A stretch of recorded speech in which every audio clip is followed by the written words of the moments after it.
Welcome to the Practical Enneagram. Here is a really lovely interview with Senior Faculty and Curriculum Designer for the Deep Coaching Institute, Diana Redmond, who is a professional certified coach and certified Enneagram teacher through the Enneagram Institute. Before Diana started working with the Enneagram, she was leading a very spiritual path. She was a very disciplined student of a yoga master, Swami Muktananda, and spent years travelling with him, serving as faculty in his teacher training programs. I think that Diana's background in Eastern philosophy and spirituality is perhaps what makes her stand out for me as an Enneagram teacher. Maybe it's that, I don't know, but I do experience her as very wise and a very beautiful teacher of the Enneagram. This interview is about working with Enneagram 9s. We get a lot of Enneagram 9s in coaching, in therapy. It's one of the types that's more inclined to get support with their challenges and struggles. I hope that you enjoy.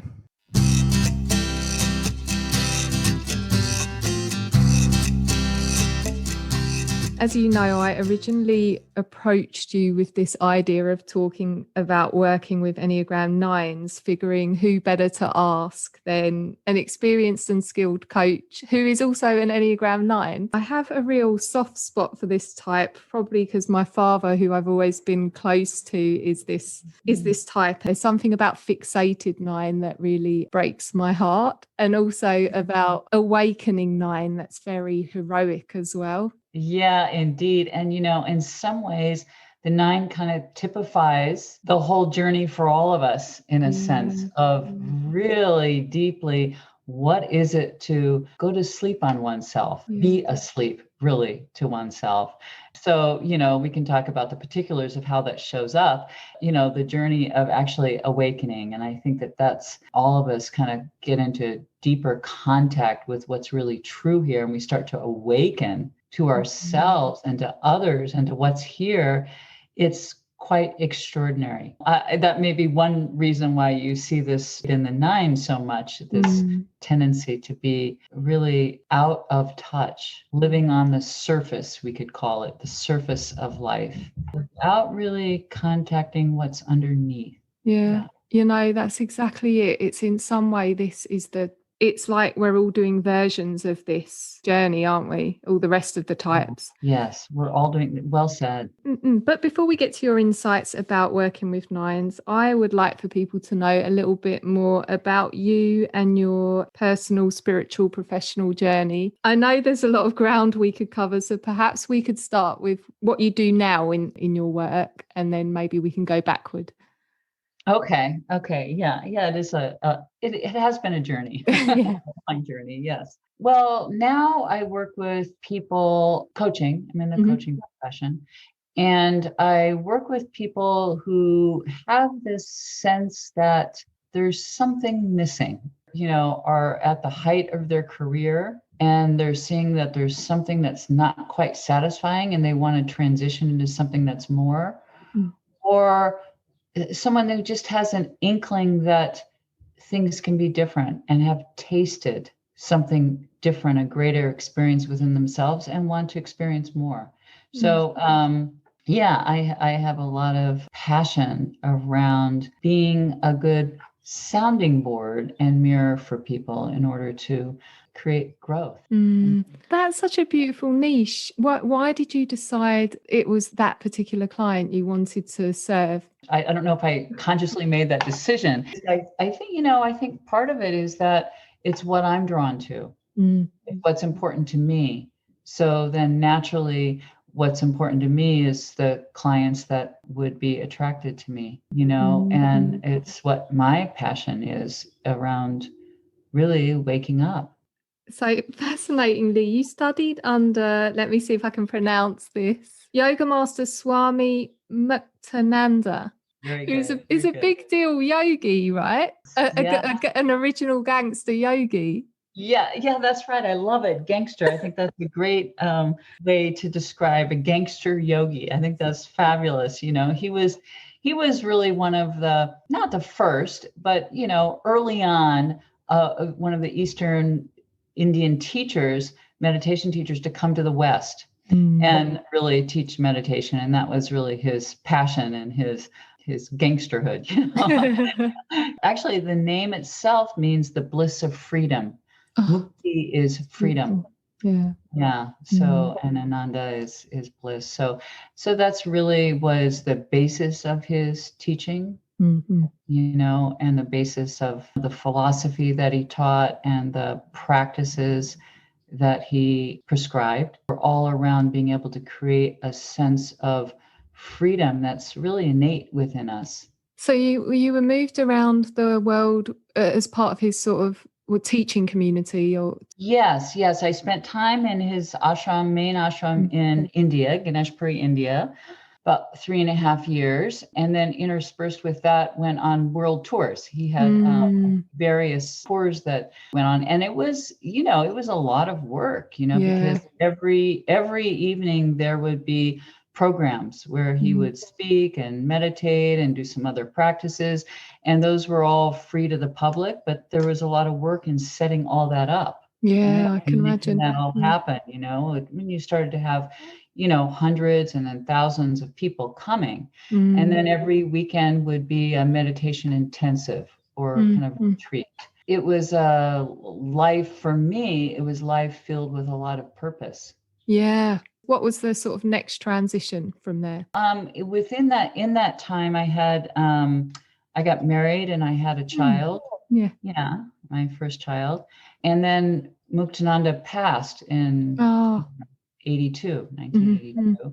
And I was really drawn to go and create my family, you know, and live a different life. So I did do that. And I think Muktananda used to always say that coming to an ashram, and I think we can find this in any of the disciplines that we're involved in, we're there just on a temporary basis to kind of get well, almost like a hospital, you know, it's like to see, oh, what's happening here? And then being able to take that back out into the world and into our lives so that, you know, we're not just sitting on a cushion, we're actually living what we're learning and what we're learning from the cushion. So it's an integrated process, our journey is. Yeah, that's interesting. I was scouring YouTube or whatever podcasts for stuff you'd done, and I happened on an interview with, it wasn't that long ago that you'd done it, and I think you'd said, is this right, Diana? You're engaged and you're feeling unsure about your partner, and you asked Muktananda for some guidance, and he told you to find your own guidance. Funny, I forgot I had said that in the podcast. And now it's back to haunt you. You never know what might come out, you know. I know. But that's true. And I think that was a really important point. And I think for all of us, when we're studying with a teacher or in any kind of relationship, is really being able to go inside and find our own inner guidance. And, you know, that's a lot of the Enneagram is about that. Type structure are about that. And so how do we listen to that voice that's sometimes a little quieter? So that we have to get a little quieter in order to hear it. Yeah, that's a lovely way to put that. Yeah. And when did you encounter the Enneagram? At what point? And what was the encounter like? Well, I had several encounters. I was drawn to the coaching world and had been trained as a coach. You know, within that, there was always lots of conferences and different things, and the Enneagram would come up. And as far as I could tell from the introductions I had to it, it felt like it was a study of the personality, which it is in one sense. From the ears from which I was listening, it felt like it was taking the personality as reality. Felt like it was, oh, okay, here's these types and here's their strengths and weaknesses and blah, blah, blah. And I had at that time been using different various assessments in the corporate world for communication, et cetera. And it was like, oh, one more assessment. Yeah. And I just felt like I really wanted something that would help people see beyond the labels that we put on ourselves. So I kind of, for years, you know, ignored the Enneagram basically. And it kept coming up until a dear friend of mine asked me actually one day, can I do a little Enneagram training at your house? Okay. Well, as it turned out, she and Roxanne Howe Murphy, as she wrote the book, Deep Coaching, Deep Living. Yeah, I see your smile. Yes, you know her.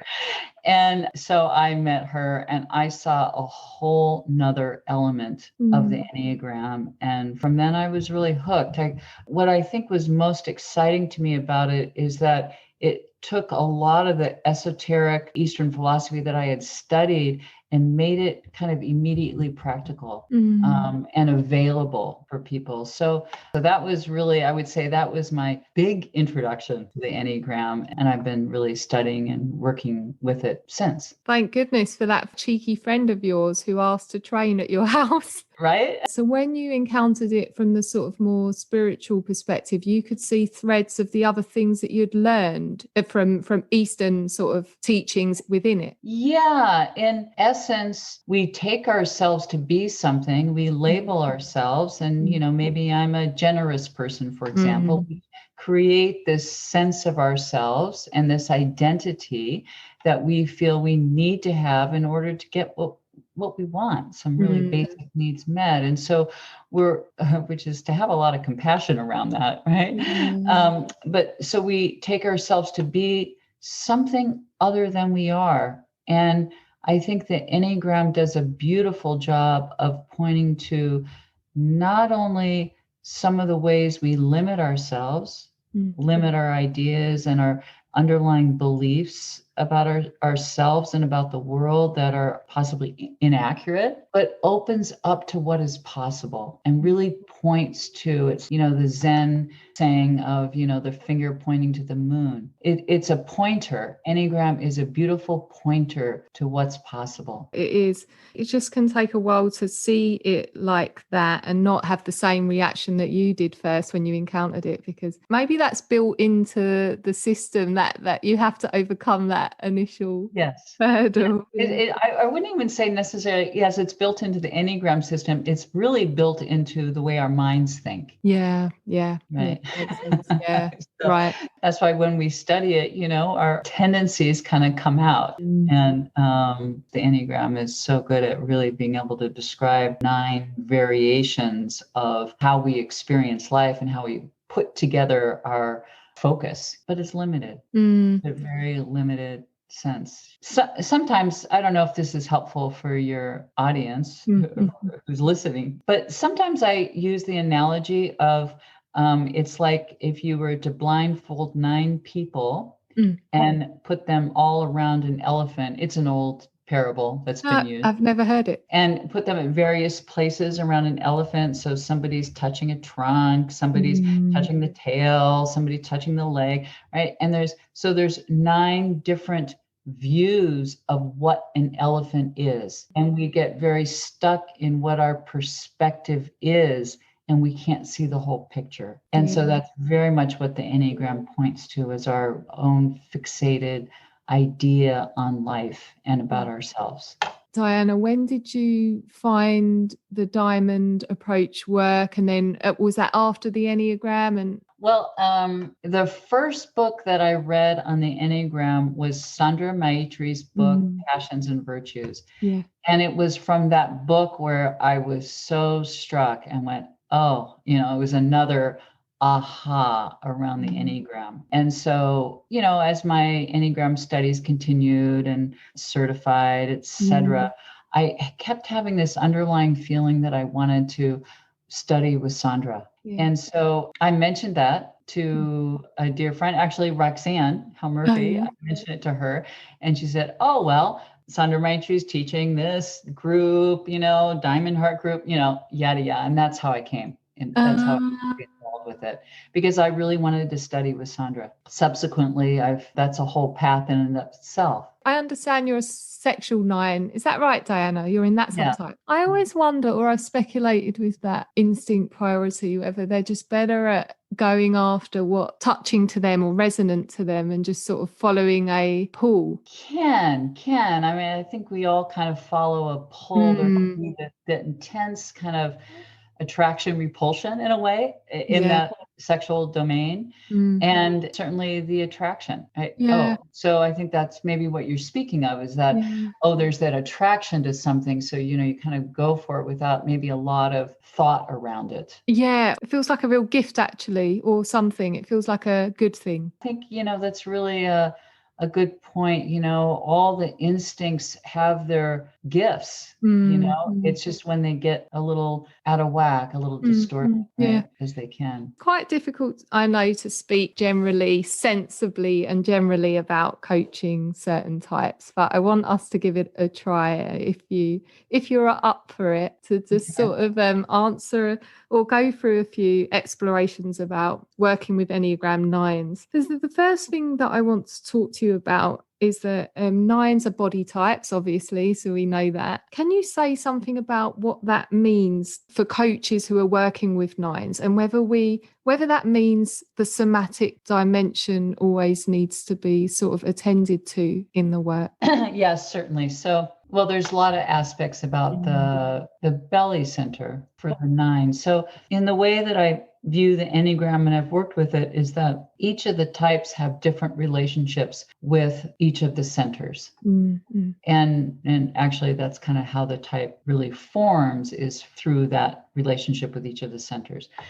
And for the 9, part of what the belly center does, it is a portal, if you will, into our body language, the sensations. So being in touch with sensations is really important in spiritual work, well, in our lives for all types. But I think for the 9, getting in touch with that, and specifically anger. And, the belly has a lot to do with the boundaries we place on ourselves.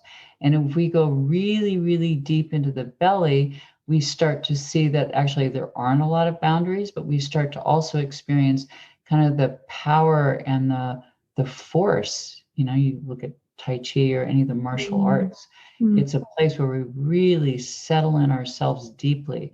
So for 9s that tend to be very other oriented, really being able to center in the belly is really important. And the thing about the anger is that the 9s tend to damp down that energy that's in the belly. We have to be careful here, because the belly it's also called the movement center. There's lots of energy that flows through that center.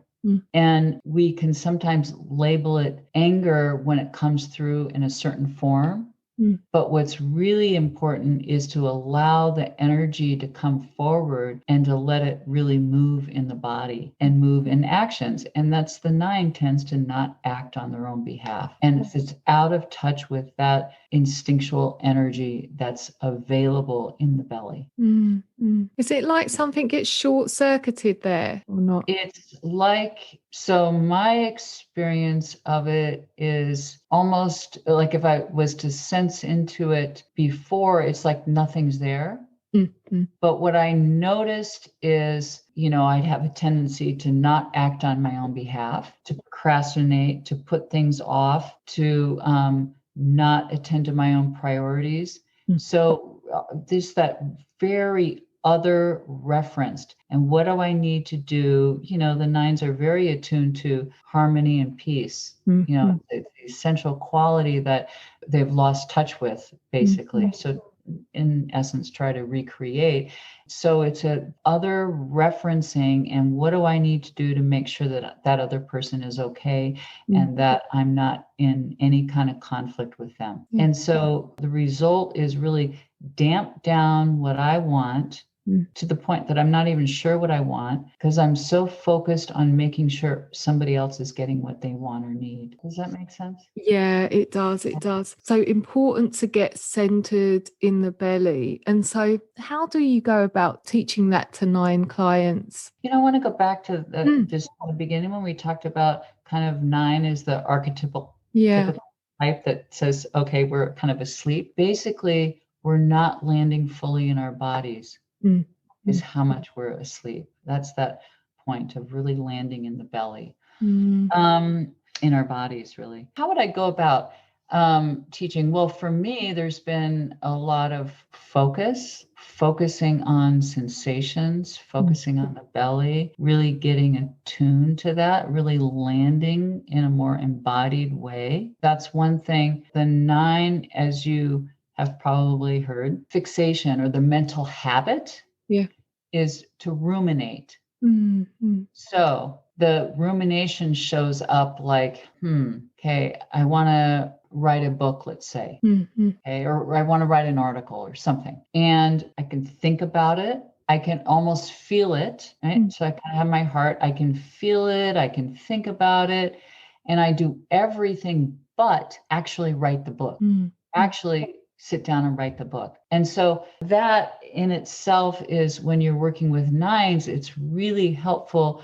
to help them get in touch with what is it that they really want to do, really what's their inner guidance, what do they really want to do, and helping them actually take some steps towards it, actual real steps towards something that's important to them. Yeah. Because it's easy for a nine to get kind of lost. You can be feeling of lost. It's like everybody else's agenda becomes a little more important. So I could have this sense of, oh, I really feel right now I want to create this paper on listening, for example. I do a lot of mentor coaching. I coach other mentor other coaches. Yeah.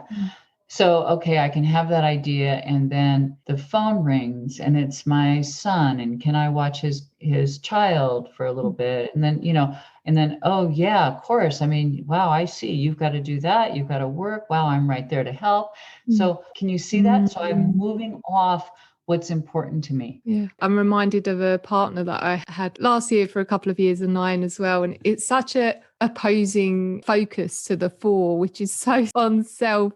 It must seem so selfish to a 9 sometimes, the 4 way of being. 4s tend to be more self-absorbed. Yeah. But it also can be a good lesson. It can be a good lesson. And the 4s can be very in touch with their own creativity, right? And really accessing the source of depths of themselves. And so for the 9 that tends to sit on the surface more, kind of keep things the same and familiar. We all have that tendency. Yeah. We're afraid of the unknown in a sense. And what's amazing is that, we come to find out that the unknown has so much mystery and I want to say pleasure and enjoyment and fulfillment in getting outside of our familiar way of seeing and experiencing the world. When supporting 9s in acting on their own behalf, and in light of how we know 9s are, that they don't like to be told what to do. Is that accurate, Diane? No, it is accurate, isn't it? The stubborn, it's easy to activate the resistance. The yeah. 9s are a queen of resistance. Yeah. And it exemplifies the resistance we all share to seeing things as they are and to reality as it is. It's like there's this drag on it, so it's this push against, really. So when you're working with a 9, what's important is to make sure that it's their idea. It's what they want to do. Yeah. Makes sense, actually. Yeah. So asking questions rather than pushing it. 9s like to feel heard, listening, reflecting back what they said, so that they're starting to get a sense of their own, I want to say importance, but not from a I'm important point of view, but like, oh, I matter. Oh, this, what I offer, what I can contribute actually makes a difference to the situation. So, that's always a great question. What did you contribute that made a difference, for example, in this situation or in this work issue or something? So they start to see, because they're forgetful. Right. Yeah. Forgetful of themselves, forgetful all the way around, forgetful of like, oh, wow. Okay. Yes, I have an impact. I have an impact actually just because I'm here. I have an impact. I think that's fundamental. Yeah. Because I'm here, I have an impact. When a 9 starts to come into that, they can start to say no to things that aren't part of their priority. So like now, if somebody says, oh, will you do this or that? And I feel in and I don't have time, I can say no. It's simple, it's clear. Yeah. Yeah. Initially, it's giving them the presence in the coaching sessions that they're not giving themselves. Yeah, that's well said. And anytime you can point to them, to their sensations, like even or their emotions, the emotions, the sensation of emotions. Or another thing that's really helpful in working with nines, because I said that tendency is to suppress anger. Yeah. Because it feels like if I'm angry or I state a different opinion, I'll lose that contact. I'll lose that relationship. And so helping a nine come into anger, allowing anger about a person, a situation, whatever it is, really in a very safe place in a coaching relationship, allowing that anger to come forward, fully come forward. And then helping the client kind of take out the story around the anger and let it just be the pure sensation. That's helpful for all of us, really. Yeah. And the same goes for experiencing shame or any kind of emotion. If we can really experience this pure energy of it, it frees that energy up to express itself. The energy gets locked in our cells, locked in our body, unexpressed emotion. Yeah. And I could hear how your years in the diamond approach work would support that process with clients, because you're used to just exploring in the body like that. Yes, I think the diamond approach definitely reinforces that, because we learn through the Enneagram and through our own experience that there's nothing that is not okay to experience. There's nothing about ourselves that actually is wrong or needs to be fixed. And that when we explore something that's coming up in our personality, we actually, and allow it to come forward, just direct experience of it. Without any kind of conceptual overlay, it opens up and we see what's underneath the personality. We see what's underneath the contraction, if you will. I see a large part of my role as a coach is just to shift the client into self-observation. How do you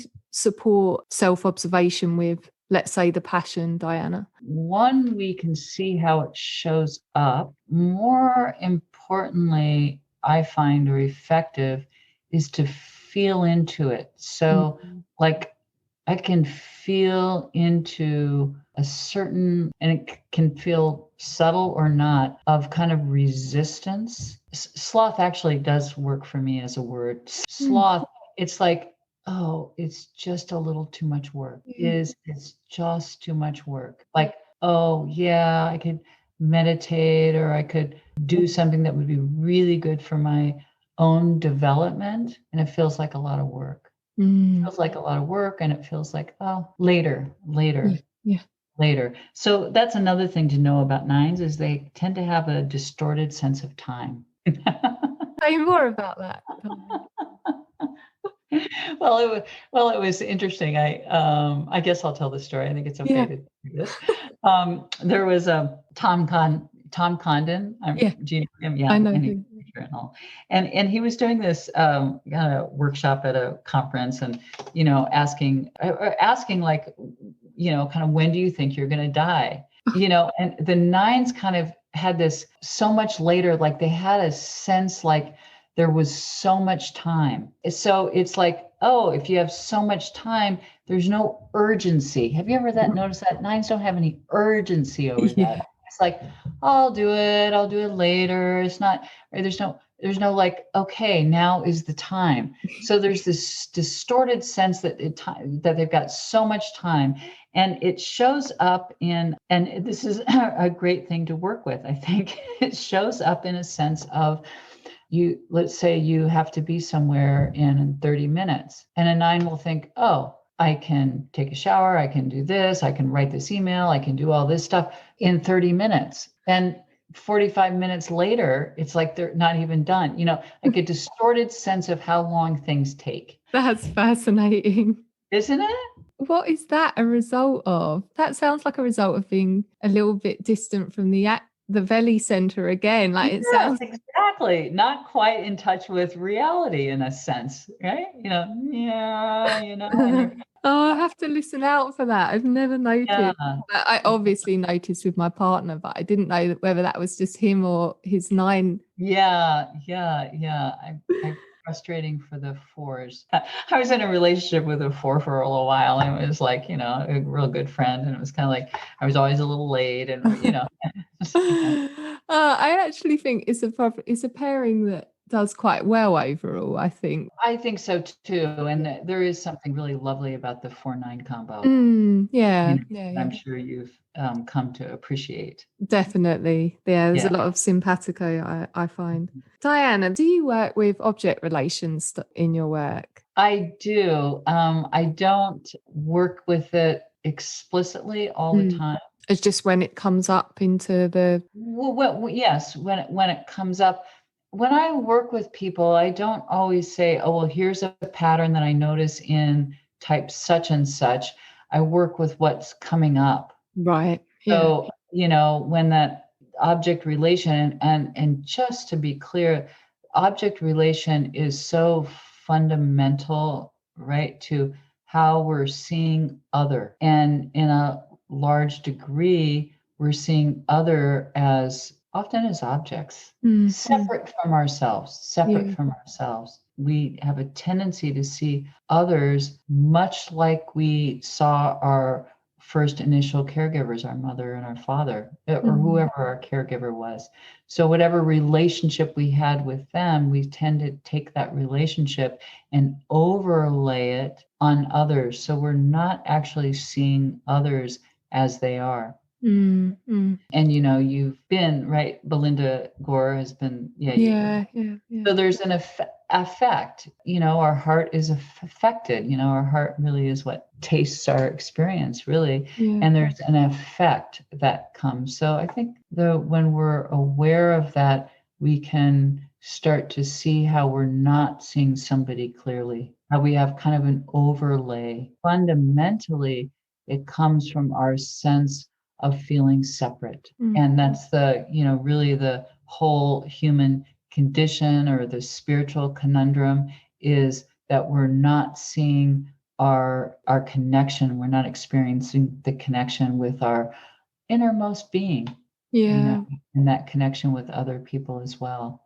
We fundamentally lost our connection with our truest self, our true nature, our many names. Wow.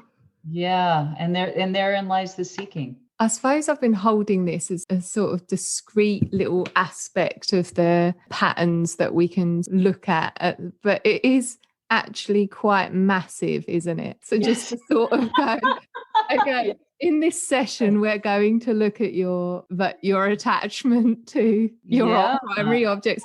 That's like saying we're gonna look at how you do life now. Yeah. There's a lot of depth to it. And we come at it from different levels of depth, right? And the more we see it, the more it's kind of reveals itself how much we're often in an object relation. Pattern with someone. I'm reminded, there's a quote by Rumi that I often use when I teach the Enneagram. I often use it. It says, your task is not to seek for love, but merely to seek and find all the barriers within yourself you have built against it. I love that quote. Yeah. And I think that's really what the Enneagram is all about. And, and certainly when you're coaching 9s, there is that kind of innate sense of love, and that connection. And that's what they're really seeking, is to feel that. And so, it's like it really is the study of what is it that gets in the way of that, and to hold that very lightly, because it's not what we are. We're not the barriers. I heard recently that at a certain point in the unfolding of the 9, that they get really angry where they're starting to pay attention to the anger. Was that your experience? Did you find like that you spent months or years of your life just like mad as hell? I know, but what it feels more like is there's a lot more energy available, rather than kind of this dullness or something. Things feel much more alive, and physically even a lot more energy. That's a little bit more what it feels like to me. Yeah. You're grounding in your yoga practice. Many nines that I've met who are sort of very healthy have had like a body practice that they've been doing for a long time, like a Kido or Yeah. yoga. Is this very instrumental? I think it can be for sure. Yeah. Anything that really puts one in their body. And a lot around, I was doing belly dancing for a Were while. you? Yeah, I did that. And this is way before I knew anything about the Enneagram, really. And then I was equestrian, rode horses, and competed for a long, long time. And a lot of that is being down in your belly, and you have to be really. So I think naturally we were probably drawn to that kind of work, but I think it's really helpful.